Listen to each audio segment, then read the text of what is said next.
L'amour ne suffit pas en Europe. Voici les trois piliers qui sauvent un couple. Tu peux aimer quelqu'un profondément, être sincère, fidèle, et pourtant voir ton couple s'écrouler en Europe, aux États-Unis, au Canada, en tout cas voir ton couple aller en cacahuète. Et si je te disais que le problème, ce n'est pas le manque d'amour, mais le manque de structure. Je vais t'expliquer et reste à côté. Aujourd'hui, je vais te donner les trois piliers que la majorité des couples ignorent et qui expliquent pourquoi tant de relations échouent en Europe, aux États-Unis ou au Canada. Bienvenue à EFATA, l'école des familles et de la réussite en diaspora. En Europe, les couples ne se construisent pas toujours, ne se détruisent pas plutôt. Je reprends ceci. En Europe, les couples ne se détruisent pas toujours à cause de l'infidélité ou d'un manque d'amour. Ce que j'ai constaté là, que ce soit en Europe ou aux États-Unis ou au Canada, les couples se détruisent à cause des choses invisibles. Le stress du travail, les problèmes d'argent et les différences culturelles mal gérées, le manque de communication ou la mauvaise communication et surtout le manque de préparation émotionnelle. Beaucoup de couples pensent que l'amour suffit, mais l'amour, il ne suffira jamais. L'amour sans structure devient vite de la douleur et c'est pourquoi beaucoup de conjoints sont malheureux, tristes, amers, aigris dans leur relation amoureuse. Et c'est là que tu commences à s'effondrer dans la relation. Une fois de plus, bienvenue à EFATA, l'école des couples et de la réussite en diaspora. Avant de poursuivre, je te demande un service. Mettez des j'aime et abonnez-vous si vous êtes nouveau ou nouvelle. Partagez cette vidéo aussi au maxi. Et je mettrai dans la barre de description mon cadeau gratuit, l'e-book, les 7 clés pour protéger et promouvoir votre mariage et votre famille. Vous pouvez le télécharger gratuitement, le lire chez vous à tête reposée et méditer sur les 7 clés. Je mettrai également le lien de l'école de la relation et du couple. Vous y trouverez beaucoup d'autres outils, beaucoup d'autres ressources, des livres et des formations en vidéo. J'ai une formation de plus de 6 heures de vidéo sur la vie relationnelle amoureuse en Europe, aux États-Unis ou au Canada. Alors, quels sont les trois piliers qui manquent à l'amour pour que l'amour tienne la route? Quels sont les trois piliers qui manquent aux couples immigrants africains et qui font que leur relation se détruit en Europe? Le premier pilier qui manque, ou si vous le voulez, la première erreur que beaucoup de gens font, c'est de ne pas développer en eux la sagesse. Voyez-vous, la sagesse construit. Oui, dans mon livre,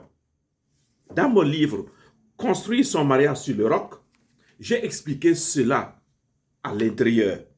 Et voici, je me suis inspiré du livre des Proverbes, chapitre 24, les versets 3 à 4, qui dit ceci. Et c'est par la sagesse qu'on bâtit la maison, par la prudence ou l'intelligence qu'on en pose les fondations, par la science, on emplit ses greniers de tous les biens précieux et désirables. Donc, la sagesse construit. C'est par la sagesse qu'une maison s'élève. Et beaucoup de gens manquent de cette sagesse-là. Beaucoup d'hommes africains sont remplis de l'orgueil. Beaucoup de femmes africaines sont remplies de l'orgueil ou de féminisme mal digéré. La sagesse, ce n'est pas seulement savoir beaucoup de choses. Oui, Tu peux savoir beaucoup de choses, même toutes les choses du monde entier. Mais tu n'es peut-être pas sage. Tu peux connaître tous les proverbes africains, mais tu n'es pas sage. Tu peux avoir entendu parler du mariage, de la relation amoureuse, de la femme ou de l'homme, mais tu n'es pas encore sage. La sagesse, c'est prendre les bonnes décisions au bon moment. C'est cette capacité de prendre les bonnes décisions au moment qu'il faut.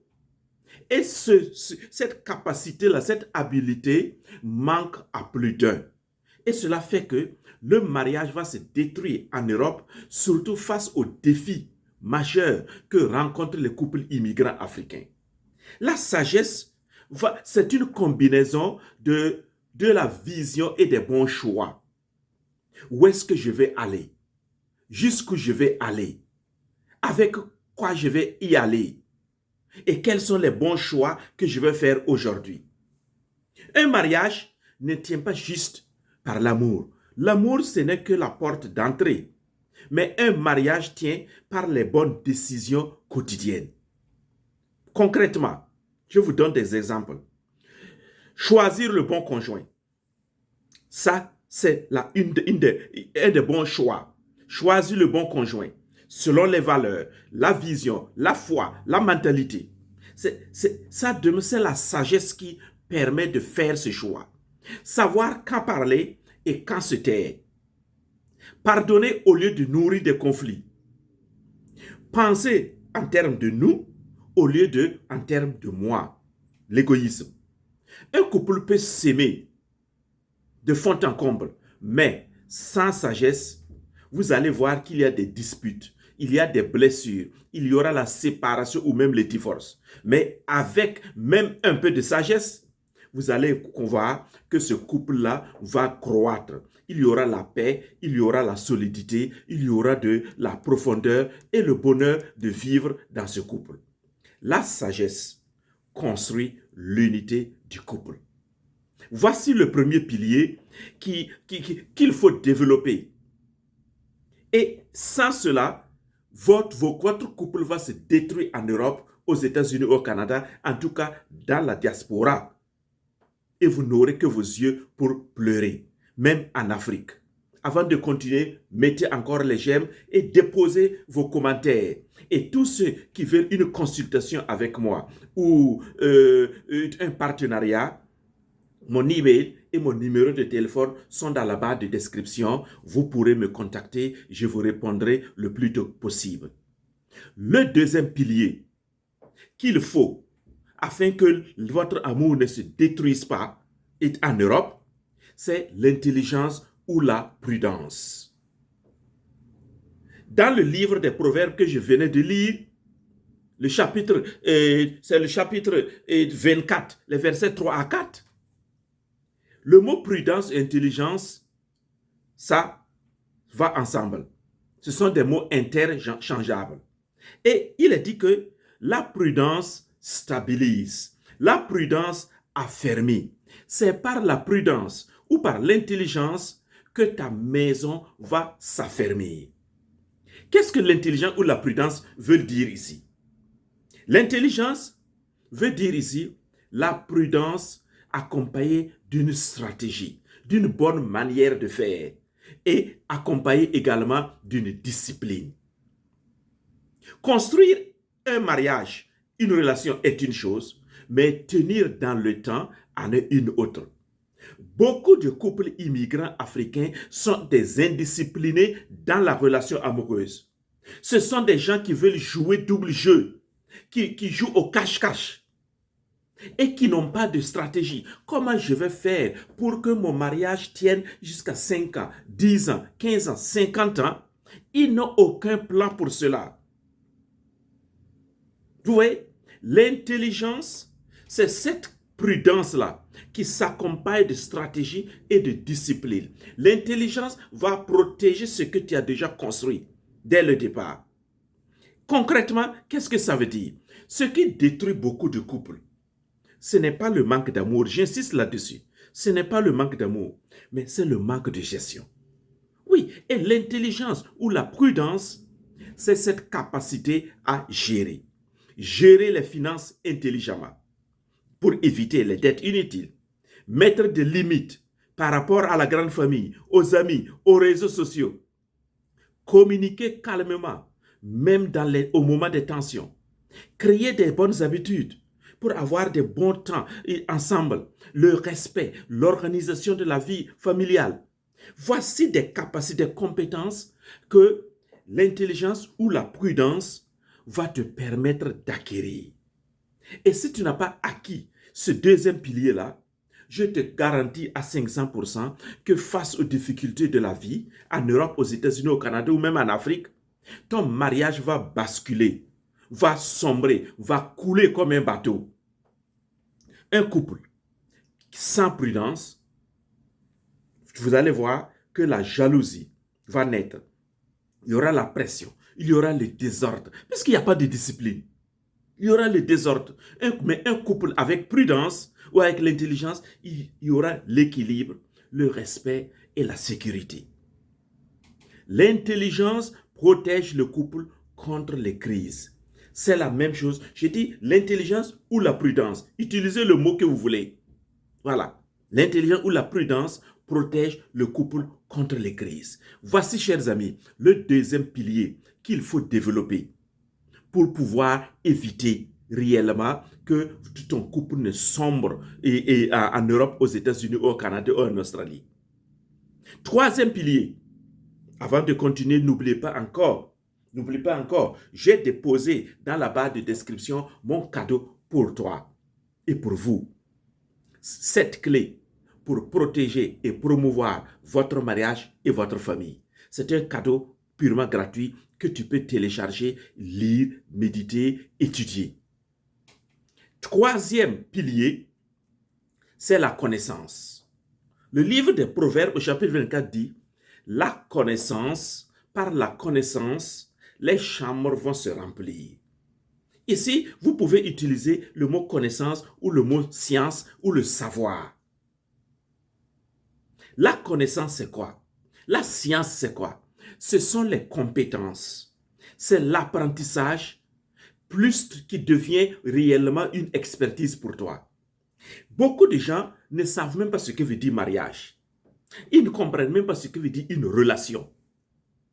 Parce que pour eux, mon cœur a battu pour cette fille-là, ou la fille dit mon cœur a battu pour ce garçon, alors, on se met ensemble. Mais c'est quoi se mettre ensemble? C'est quoi créer ensemble? C'est quoi un mariage? C'est quoi une communauté de vie? Quelles sont les exigences d'une communauté de vie? Vous ne comprenez pas cela. Et vous ne cherchez pas à le comprendre. Donc, l'apprentissage va vous permettre de comprendre tout cela. Ce qu'est le mariage, le mot mariage, ce qu'est une relation, ce qu'est même l'amour avec ses 3 dimensions. Oui. Le mot mariage, le mot amour avec ses 3 dimensions grecques. Et quelles sont les compétences que vous allez développer?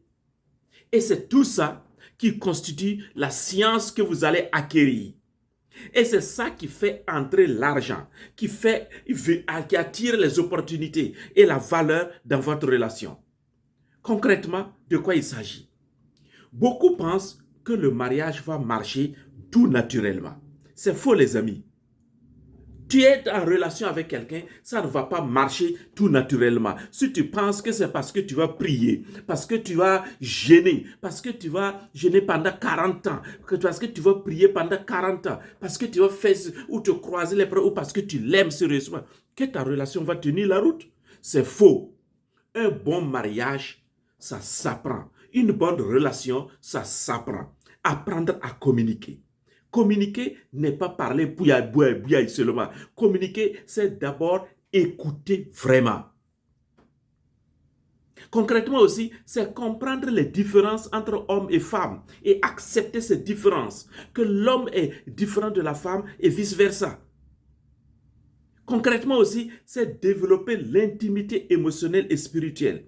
Avant l'intimité physique, que vous aimez beaucoup, il faut développer d'abord l'intimité spirituelle et l'intimité émotionnelle. C'est cela qui fait que lorsque l'intimité physique va arriver, Vous vivez vraiment la relation physique là et sexuelle là de façon profonde. Et c'est cela qui vous élève, qui élève vos âmes et qui vous connecte davantage, les amis. Se former. Se former. La science, acquérir la science, demande de se former. Peut-être à travers des livres, ou peut-être à travers des vidéos comme je suis en train de faire, ou peut-être à travers des mentors. Lorsque vous vous mariez, vous avez des témoins de mariage. Vous pouvez le consulter. Malheureusement, les gens vont choisir des témoins de mariage, là, des gens qui ont l'argent seulement, mais qui ont des mariages pourris, qui ont des relations pourries. Et vous voulez quoi? Qu'est-ce que ces gens-là, qui jouent au cache-cache, là, aux chauves-souris, là, vont pouvoir vous donner comme conseil plus tard? Un couple sans connaissance, sans science, va vivre de l'incompréhension permanente. Un couple qui apprend permanemment va connaître une relation profonde et épanouie. La connaissance ou la science dans le mariage, dans la relation, va apporter de la joie, de la profondeur et de l'épanouissement. Écoutez pour terminer ceci. Pour terminer ceci, ton mariage est comme une maison. Et si tu vis en Europe, aux États-Unis, au Canada, face aux défis majeurs de l'immigration, tu devrais y inculquer cela à ton âme. Ton mariage est comme une maison. La sagesse va poser les fondations. L'intelligence va élever des murs solides. La connaissance va apporter la décoration et toute la richesse dont vous avez besoin dans votre foyer. Alors, dites-moi en commentaire, lequel des piliers te sonne bien dans la tête? Lequel des piliers vas-tu commencer à pratiquer? Mais retenez ceci, les trois piliers travaillent ensemble. Il ne faut pas développer l'un et laisser les deux autres. Non, les trois vont ensemble. Et lorsqu'ils vont ensemble, vous allez voir qu'ils créent un grand pouvoir. C'est une puissance dans votre relation. Et même si l'amour est fitni, petit comme ça, là, vous allez voir que ces trois piliers réunis, votre mariage, vous allez vivre un mariage épanoui. Oui, il y aura des problèmes, certes, mais un mariage épanoui, une relation où vous-même, vous êtes vous-même. Vous vous sentez à l'aise et vous ne rêverez jamais même de quitter cette relation.